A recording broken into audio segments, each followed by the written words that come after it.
Welcome line by postal Gyan classes. हाँ, बिल्कुल। और उह, आज के इस खास गहन विश्लेषण में हम कुछ बहुत ही दिलचस्प रहस्यों पर बात करने वाले हैं।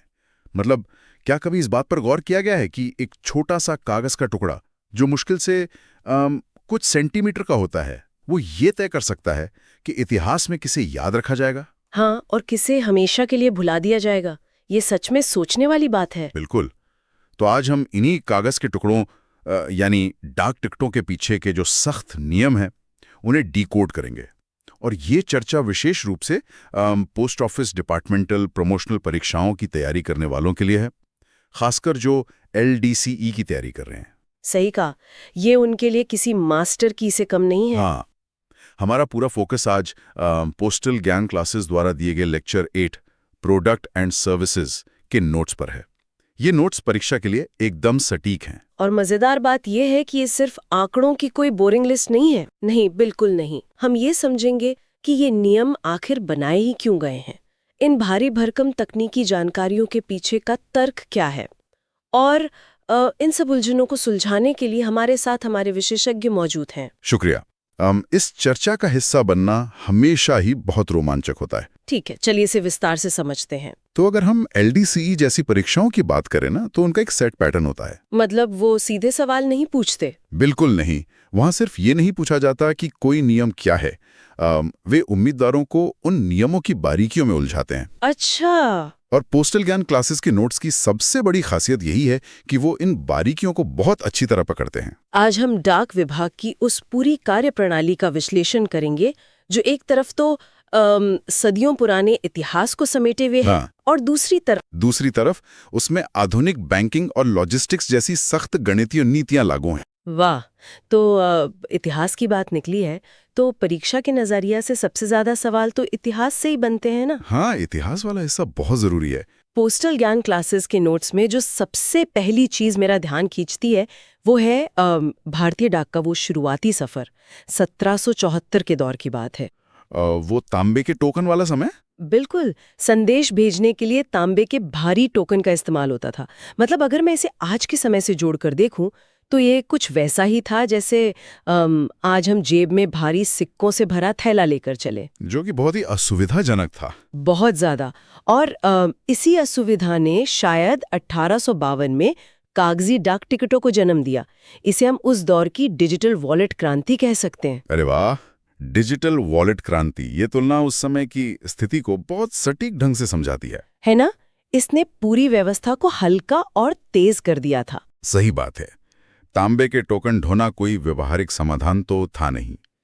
तो इसी समस्या को हल करने के लिए 1852 में सर बार्टले फ्रेरे ने अच्छा, सर बार्टले फ्रेरे। हाँ, उन्होंने सिंधे डॉक टिकटों की शुरुआत की। ये टिकट असल में इंग्लैंड के पेनी पोस्टेज सिस्टम से प्रेरित थे। तो ये दिखते कैसे थे? परीक्षा के लिए तो इनकी बनावट भी जरूरी होगी। बहुत जरूरी है। परीक्षा के लिए इनकी भौतिक बनावट यानी फिजिकल अपीयरेंस को समझना बहुत अहम है। ये गोल आकार के थे। गोल? हाँ, और इन्हें 3 अलग अलग रूपों में जारी किया गया था। वो 3 रूप कौन से थे? पहला था सफेद कागज पर बिना रंग के एम्बॉस्ड डिजाइन। एम्बॉस्ड मतलब? एम्बॉस्ड का मतलब है कागज पर उभरा हुआ डिजाइन, जहां स्याही का नहीं बल्कि सिर्फ दबाव का इस्तेमाल होता है। अच्छा, बिना स्याही के। और दूसरा रूप था सफेद कागज पर नीले रंग का डिजाइन। और तीसरा, जो सबसे दिलचस्प था, वो लाल रंग के वेफर्स। लाल रंग के वेफर्स? मतलब खाने वाले वेफर्स नहीं ना? नहीं, अरे नहीं, वेफर्स यानी चपटे मोम या लाख के मुहर जैसे टुकड़े। ओ, जैसे पुराने जमाने में लिफाफे को सील करने के लिए लाख का इस्तेमाल होता था। बिल्कुल वही। लेकिन वो ज्यादा दिन नहीं टिके ना। मुझे याद है 1854 में उन्हें वापस ले लिया गया था। हाँ, वो ज्यादा सफल नहीं रहे। और यहीं पर 1854 का वो मशहूर और थोड़ा रहस्यमय वाकया आता है जिसका जिक्र पोस्टल ज्ञान क्लासेस के लेक्चर में बहुत अच्छे से किया गया है। कर्नल फोर्ब्स वाला किस्सा? हाँ, कर्नल फोर्ब्स ने भारत के पहले नियमित डाक टिकट का एक बहुत ही शानदार डिजाइन तैयार किया था। उस पर शेर और खजूर का पेड़ बना हुआ था। Lion and the palm tree. बिल्कुल। अब मुझे हमेशा ये बात सोचने पर मजबूर करती है कि जब एक डिजाइन को मंजूरी मिल गई तो आखिर वो कभी छपाई की मशीनों तक क्यों नहीं पहुंच पाया? उसके पीछे एक बहुत ही व्यावहारिक तकनीकी कारण था। तकनीकी कारण? क्या तकनीक कम पड़ गई थी? हाँ, कर्नल फोर्ब्स का वो डिज़ाइन इतना जटिल था कि उस समय भारत में जो प्रिंटिंग तकनीक मौजूद थी उससे उसे बड़े पैमाने पर और सस्ते में छापना लगभग असंभव था। अरे मतलब डिजाइन बहुत एडवांस था समय से। बिल्कुल। जब वो योजना विफल हो गई तो आखिरकार सर्वेयर जनरल के कार्यालय को एक सरल डिज़ाइन की ओर रुख करना पड़ा। और फिर क्या हुआ? तब जाकर 1854 में महारानी विक्टोरिया की तस्वीर वाले नीले रंग के आधे आने के टिकट जारी किए गए। आधे आने के टिकट? हाँ, और ये लिथोग्राफ टिकट थे। ये लिथोग्राफी क्या होती है, अगर आप थोड़ा समझा सकें? लिथोग्राफी छपाई की एक ऐसी तकनीक है जहां पत्थर या धातु की चिकनी प्लेट पर डिजाइन उकेरा जाता है।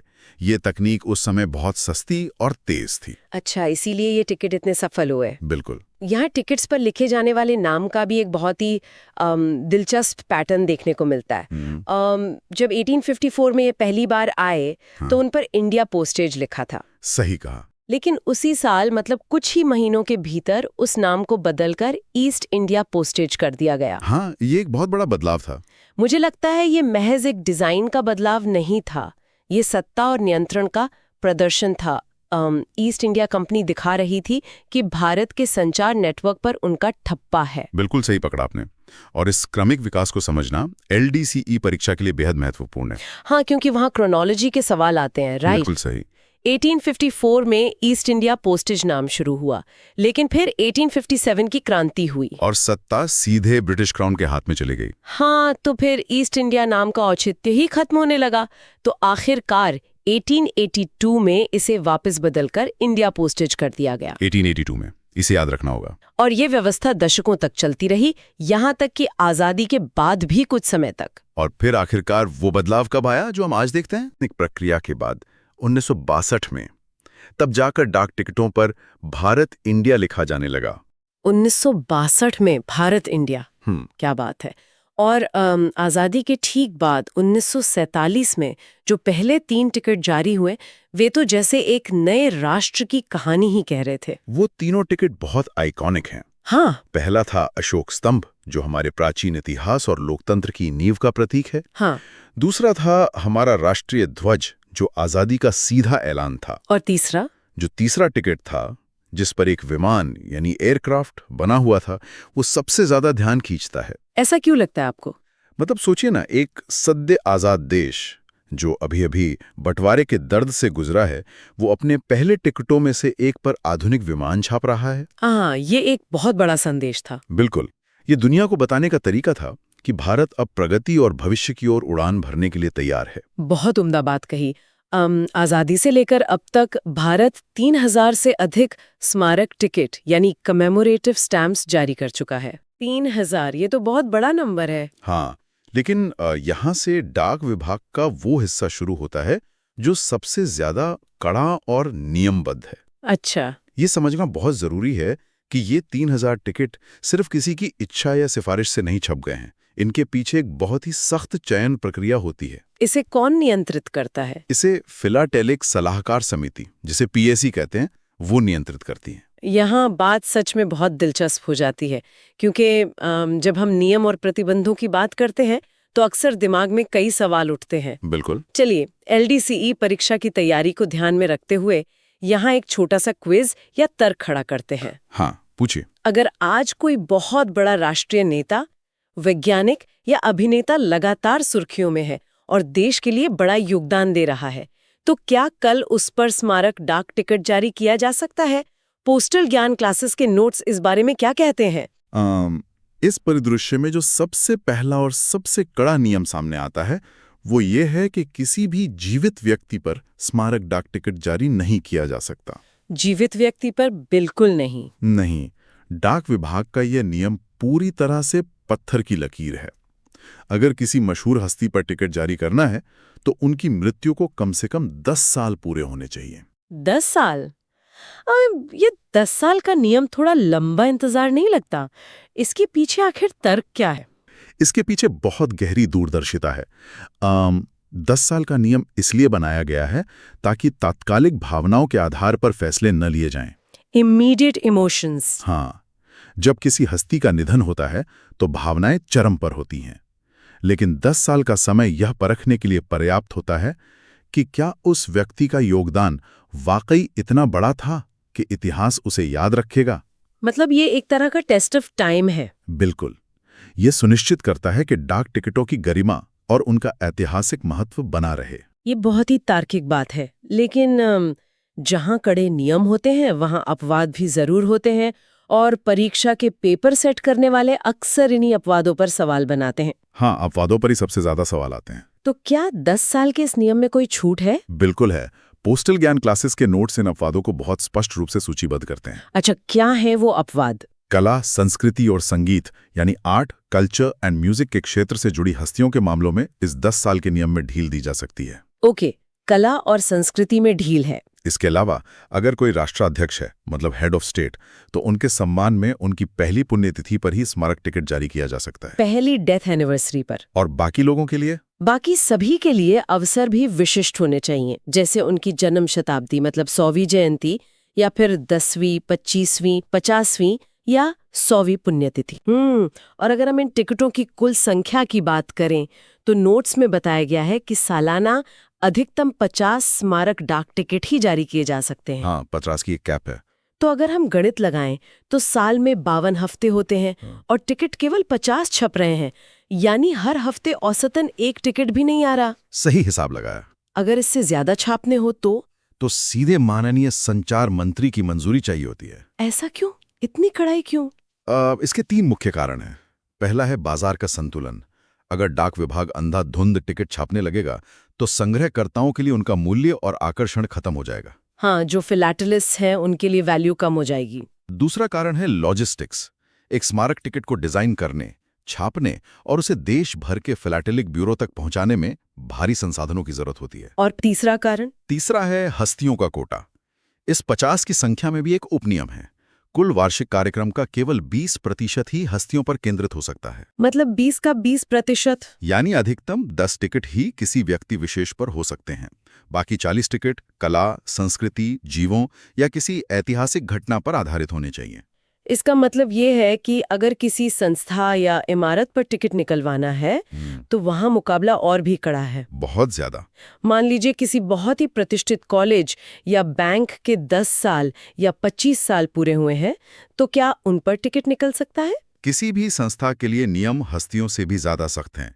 संस्थाओं पर टिकट केवल उनकी 50वीं, 75वीं, 100वीं, 125वीं या 150वीं वर्षगांठ पर ही जारी हो सकते हैं। अच्छा, 25 साल पे नहीं। और क्या किसी भी ब्रांच पर निकल सकता है? नहीं, केवल मुख्य संस्था यानी एपेक्स इंस्टीट्यूशन पर, किसी शाखा या ब्रांच पर नहीं। और इमारतों के लिए क्या नियम है? जहां तक इमारतों का सवाल है, वह इमारत भारतीय पुरातत्व सर्वेक्षण यानी ASI द्वारा राष्ट्रीय या अंतर्राष्ट्रीय महत्व की विरासत के रूप में प्रमाणित होनी चाहिए। हेरिटेज साइट होनी चाहिए? हाँ, हर नई या सुंदर इमारत को टिकट पर जगह नहीं मिल सकती। पोस्टल ज्ञान क्लासेस के नोट्स में एक और आंकड़ा है जो मुझे बहुत हैरान करता है। वो है अनिवार्य खरीद या मैंडेटरी परचेज का नियम। हाँ, ये बहुत अहम है। अगर कोई संस्था अपने ऊपर टिकट जारी करवाने का प्रस्ताव देती है तो उन्हें कम से कम 1 लाख डाक टिकटों की खरीद करनी होती है। 1 लाख टिकट कोई छोटी संख्या नहीं है। बिल्कुल नहीं।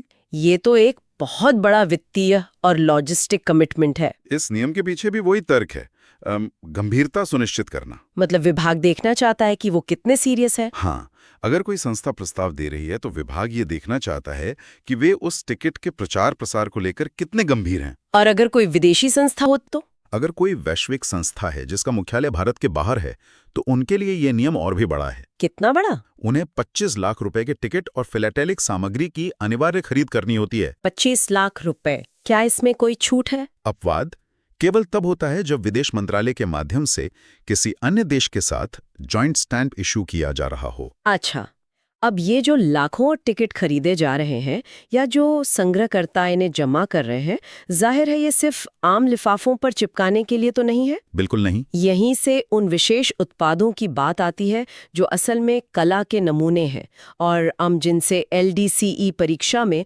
तकनीकी सवाल सीधे सीधे पूछे जाते हैं। यहाँ जो सबसे आकर्षक बात है वो ये है कि डाक टिकट संग्रह की दुनिया में टिकट सिर्फ कागज नहीं होते, उनका प्रेजेंटेशन बहुत मायने रखता है। हाँ। परीक्षा में सबसे ज्यादा सवाल मिनिएचर शीट और शीटलेट के अंतर पर आते हैं। मिनिएचर शीट और शीटलेट, अगर मैं इसे एक आम इंसान की तरह देखूं तो दोनों ही मुझे छोटे कागज के टुकड़े लगेंगे जिन पर कुछ टिकट छपे हैं। देखने में लग सकता है। तकनीकी रूप से इनमें क्या फर्क है जो परीक्षा में उम्मीदवारों को याद रखना चाहिए? दोनों के उद्देश्य और बनावट में जमीन आसमान का फर्क है। मिनिएचर शीट एक तरह का कैनवस है। कैनवस कैसे? इसमें एक या अधिक डाक टिकट होते हैं, लेकिन जो टिकट का मुख्य डिजाइन है वो टिकट के बाहर शीट के किनारों तक फैला होता है। अच्छा, डिजाइन बाहर तक जाता है। इसका साइज क्या होता है? इसका आकार आमतौर पर 75 से 250 वर्ग सेंटीमीटर के बीच होता है। 75 से 250। और इसकी एक और पहचान है, इसका जिगजैग छिद्र यानी परफोरेशन। छिद्र यानी वो छोटे छोटे छेद जो टिकट को फाड़ने के लिए होते हैं। हाँ, लेकिन मिनिएचर शीट में कई बार ये टेढ़े मेढ़े कट सिर्फ डिजाइन की सुंदरता बढ़ाने के लिए होते हैं। और शीटलेट क्या होता है? शीटलेट मुख्य रूप से बड़ी छपाई वाली शीट का एक छोटा, आसानी से संभाला जा सकने वाला हिस्सा है। इसमें कितने टिकट होते हैं? इसमें आमतौर पर 16 से 20 टिकट होते हैं, ताकि एक संग्रहकर्ता पूरी की पूरी शीट को अपने एल्बम में सुरक्षित रख सके। भारत का पहला शीटलेट कब आया था? ऐतिहासिक तथ्य के रूप में भारत का पहला शीटलेट 26 अप्रैल 2002 को जारी किया गया था। किस अवसर पर? भारत और जापान के बीच राजनयिक संबंधों की 50वीं वर्षगांठ के अवसर पर। इसके बाद एक और उत्पाद है जिसके नियम ज्योमेट्री के किसी पेपर जैसे लगते हैं, मैक्सिमम कार्ड। ओह हाँ, मैक्सिमम कार्ड। इसके नियम बहुत ही सधे हुए हैं।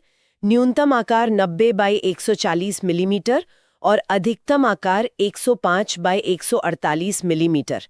आखिर इतनी सटीक नाप तौल की जरूरत क्यों है? इतनी सटीक नापतौल इसलिए है क्योंकि मैक्सिमम कार्ड एक अंतर्राष्ट्रीय स्तर का फिलैटेलिक उत्पाद है। अच्छा, इंटरनेशनल स्टैंडर्ड है। हाँ, इसे दुनिया भर के संग्रहकर्ताओं के एल्बम और यूनिवर्सल पोस्टल यूनियन यानी यूपीयू की मशीनरी के मानकों के हिसाब से मानकीकृत किया गया है। और इस कार्ड पर टिकट लगाने के नियम तो और भी दिलचस्प है। पोस्टल ज्ञान क्लासेस के लेक्चर के अनुसार टिकट को केवल कार्ड के व्यू साइड यानी चित्र वाले हिस्से पर ही लगाया जाना चाहिए। ये मैक्सिमम कार्ड की आठमाल है। मैक्सिमम का मतलब ही है अधिकतम समानता। अधिकतम समानता। हाँ, कार्ड के ऊपर जो तस्वीर छपी है, जो कम से कम 75% हिस्से में होनी चाहिए, जो टिकट उस पर चिपकाया गया है और जो कैंसलेशन या मोहर उस पर लगाई गई है, इन तीनों में क्या समानता होनी चाहिए? इन तीनों का विषय एक होना चाहिए। इसे ट्रिपल मैच कहते हैं। हाँ, ट्रिपल मैच। और आप किसी भी पुरानी, कटी-फटी या प्राइवेट तस्वीर का इस्तेमाल इसके लिए नहीं कर सकते। ये तो बहुत ही कलात्मक और कड़े नियमों वाला काम हो गया। लेकिन इन सब के बीच एक बहुत ही व्यावहारिक सेवा भी है, my stamp. Customised my stamp. हाँ, ये मुझे आज के दौर के पर्सनलाइज्ड मर्चेंडाइज जैसा लगता है। जैसे लोग आजकल अपने कॉफी मग या टी शर्ट पर खुद की या कंपनी की तस्वीर छपवा लेते हैं। बिल्कुल वैसा ही। बस यहाँ आप एक असली वैध सरकारी डाक टिकट पर अपनी पहचान जोड़ रहे हैं। ये तुलना एकदम सटीक है। माई स्टैम्प कॉरपोरेट संस्थानों और आम लोगों के बीच एक बहुत ही सफल पहल साबित हुई है। परीक्षा के लिहाज से इसके क्या आंकड़े जरूरी हैं? इसके आंकड़े सीधे पूछे जाते हैं। एक माई स्टैम्प शीट में कुल 12 टिकट होते हैं। 12 टिकट। और कीमत? हर टिकट का अंकित मूल्य यानी फेस वैल्यू 5 रुपए होता है और पूरी शीट की कुल कीमत 300 रुपए होती है। क्या इसके लिए पहले से बताना पड़ता है? हाँ, इसके लिए संस्थानों को कम से कम 2 महीने पहले आवेदन करना होता है ताकि डिजाइन और छपाई की प्रक्रिया पूरी की जा सके। और इन सब लिमिटेड एडिशन और विशेष उत्पादों के अलावा हमारे पास डेफिनेटिव स्टैम्प्स भी होते हैं ना? हाँ, डेफिनेटिव स्टैम्प्स तो बेसिक है, जो हर डाकघर में मिलते हैं और जिनका इस्तेमाल हम रोजमर्रा की चिट्ठियों पर करते हैं, जिनकी कीमत 25 पैसे से शुरू होती है। बिल्कुल। तो इस सब का असल मतलब क्या है? इन सब उत्पादों को और उनके पीछे की इस भारी भरकम मशीनरी को देखकर एक बात साफ समझ आती है। क्या? कि ये सब केवल डाक का खर्च वसूलने का तरीका नहीं है, ये एक पूरी कम्युनिटी, एक पूरे शौक को जिंदा रखने का एक संस्थागत प्रयास है। इस बात से इनकार नहीं किया जा सकता। डाक विभाग फिलैटली को केवल एक शौक नहीं, बल्कि एक शक्तिशाली शैक्षिक उपकरण मानता है। Educational tool. हाँ, इसे बढ़ावा देने के लिए सबसे सफल प्रयोगों में से एक है पीडीए प्रणाली। पीडीए यानी फिलैटेलिक डिपॉजिट अकाउंट। ये कब शुरू हुआ था? इसे 1 अगस्त 1965 को शुरू किया गया था। अगर मैं पीडीए के काम करने के तरीके को देखूं, तो ये मुझे आज के डिजिटल ऑटो रीलोड वॉलेट या मेट्रो कार्ड जैसा लगता है। ये एकदम वैसा ही काम करता है। अच्छा। हाँ, हाँ। एक संग्रहकर्ता हर बार नया टिकट आने पर लंबी लाइनों में खड़ा नहीं होना चाहता, इसलिए वो विदेशी मुद्रा में न्यूनतम 400 रुपए देकर ये खाता खोल लेता है। 400 रुपए समतुल्य। बिल्कुल। जैसे ही विभाग कोई नया स्मारक टिकट या विशेष कवर जारी करता है, वो सीधे खाता धारक के घर भेज दिया जाता है और पैसे खाते से कट जाते हैं। और जब पैसे खत्म होने लगे तो? जब ये खाता खाली होने लगता है तो इसे चालू रखने के लिए कम से कम 100 रुपए और जमा करने होते हैं। ये एक निर्बाध व्यवस्था है। बहुत ही सीमलेस है। इस शौक को राष्ट्रीय स्तर पर प्रदर्शित करने के लिए 2011 में नई दिल्ली के डाक भवन में नेशनल फिलैटेलिक म्यूजियम भी स्थापित किया गया है। हाँ, वो एक बेहतरीन जगह है। लेकिन पोस्टल ज्ञान क्लासेस के नोट्स में एक योजना का जिक्र है जो सीधे भविष्य की पीढ़ी से जुड़ी है। स्पर्श स्कॉलरशिप। स्पर्श यानी scholarship for promotion of aptitude and research in stamps as a hobby. ये किन बच्चों के लिए है? ये कक्षा 6 से 9 तक के विद्यार्थियों के लिए एक बहुत ही दूरदर्शी योजना है। मनोविज्ञान के अनुसार डाक टिकट संग्रह बच्चों के मानसिक विकास पर गहरा असर डालता है। कैसे? जब एक बच्चा अलग-अलग देशों, वर्षों और विषयों के टिकटों को अपने एल्बम में व्यवस्थित करता है, तो उसका दिमाग जानकारियों को श्रेणीबद्ध करना सीखता है, कैटेगराइज करना सीखता है। इससे याददाश्त तेज होती है। इसके अलावा एक हॉबी के रूप में ये आज के दौर के डिजिटल स्क्रीन से होने वाले मानसिक तनाव को कम करता है। ये तो बहुत जरूरी है आज के समय में। बिल्कुल। एक छोटे से टिकट से बच्चे को जो ऐतिहासिक, भौगोलिक और सांस्कृतिक ज्ञान मिलता है, वो किसी टेक्स्ट बुक की थ्योरी से कहीं ज्यादा जीवंत होता है। ये बहुत ही शानदार पहल है। हमने आज तांबे के भारी सिक्कों से लेकर 1854 के लिथोग्राफ्ड टिकटों तक, उन 50 टिकटों के कड़े नियमों से लेकर 1 लाख टिकटों की अनिवार्य खरीद तक, और पीडीए वॉलेट से लेकर बच्चों की स्पर्श स्कॉलरशिप तक का एक बहुत ही गहरा और विस्तृत सफर तय किया है। और ये सफर बहुत ही तथ्यात्मक रहा है। बिल्कुल। पोस्टल ज्ञान क्लासेस के लेक्चर 8 प्रोडक्ट एंड सर्विसेज के ये नोट्स LDCE परीक्षा की तैयारी करने वाले हर उम्मीदवार के लिए एक अचूक हथियार हैं। सही कहा। यहाँ चर्चा किया गया हर एक आंकड़ा, हर एक नियम सीधे तौर पर यह तय कर सकता है कि मेरिट लिस्ट में नाम आएगा या नहीं। अगर हम इसे बड़ी तस्वीर से जोड़कर देखें ना। हाँ। तो आज के इस डिजिटल युग में, जहाँ एक ईमेल या मैसेज को दुनिया के एक कोने से दूसरे कोने तक पहुंचने में महज कुछ पल लगते हैं, वहाँ कागज के ये छोटे छोटे रंगीन टुकड़े क्या मायने रखते हैं? ये एक बड़ा सवाल है। क्या ये अब केवल डाक शुल्क चुकाने का एक धीमा और पुराना माध्यम रह गए, या फिर ये भविष्य के लिए वो लग्जरी टाइम कैप्सूल बन गए हैं जो हमारी आज की सभ्यता, हमारे संघर्षों और हमारे दौर की महान हस्तियों को सदियों बाद आने वाली पीढ़ियों के सामने परिभाषित करेंगे? ये वाकई सोचने पर मजबूर कर देने वाला नजरिया है कि हम आज जो टिकट लिफाफे पर चिपका रहे हैं वो कल का इतिहास है। और इसी गहरे विचार के साथ हम पोस्टल ज्ञान क्लासेस के लेक्चर 8 पर आधारित इस विशेष गहन विश्लेषण को यहीं विराम देते हैं। Thanks for connecting with postal Gyan classes. Thanks for watching postal Gyan classes lecture.